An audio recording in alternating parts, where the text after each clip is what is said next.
মানুষ মুসলমান অথচ তার সালাহ নাই, তাহলে তার ইসলামও নাই। খুঁটি নাই, ইসলাম নাই, ইসলাম নাই, কোনো কাজ নাই, যাকাত নাই, হজ নাই, সাদাকা নাই, দানশীলতা নাই। ও করেছে, ও হজে গিয়েছে, ও সাদাকা দিয়েছে, একটাও নেকি বলে গণ্য হবে না। কি নাই? কি নাই? কি নাই? সালাত নাই।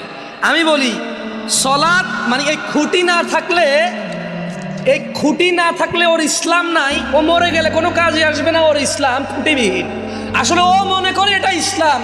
সালাত যেহেতু নাই, ওর ধর্মও নাই, দ্বীনও নাই, ঈমানও নাই, ওর শিরক কি, কুফরি কি, ওর জীবনটাই বৃথা, ওর পুরো ইবাদতটাই বৃথা, কারণ ওর খুঁটি নাই। কেন?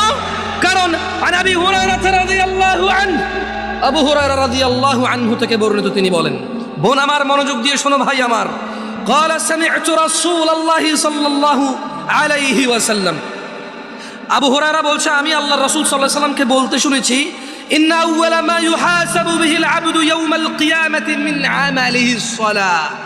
আবু হুরায়রা রাদিয়াল্লাহু আনহু বলছে, শোনা যায় পরিষ্কার ভাবে, আবু হুরায়রা রাদিয়াল্লাহু আনহু বলছে আমি আল্লাহর নবীকে বলতে শুনেছি, কিয়ামতের দিন, হিসাবের দিন, বিচারের দিন,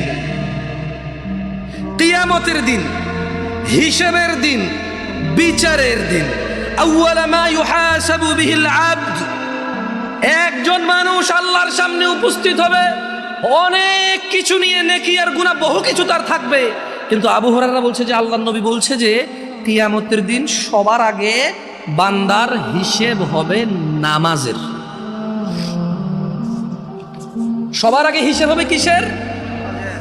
খুঁটির। কিসের? স্তম্ভের। কিসের? পিলারের। কিসের? আমুদের। কিসের? সবার আগে হিসাব হবে কিসের? কিসের? খুঁটির। আচ্ছা, এবার তিনি বলছেন যে আল্লাহর নবী বলছে যে সবার আগে হিসেব হবে নামাজের, আর কোনো হিসেব হবে না আগে। তো ইয়া রাসূলুল্লাহ, সবার আগে যদি হিসেব হয় তাহলে সমস্যাটা কোথায়? আল্লাহর নবী বলছে যে ফাইন সলুহাত, নামাজের হিসেব হবে সবার আগে। ফাইন সলুহাত, যদি নিয়মিত ঠিকঠাক মতো নামাজ আদায় করা হয় তাহলে ফাকাদ আফলাহা ওয়া আনজাহা, তাহলে সে নাজাত পাবে, সফল হবে। সুবহানাল্লাহ।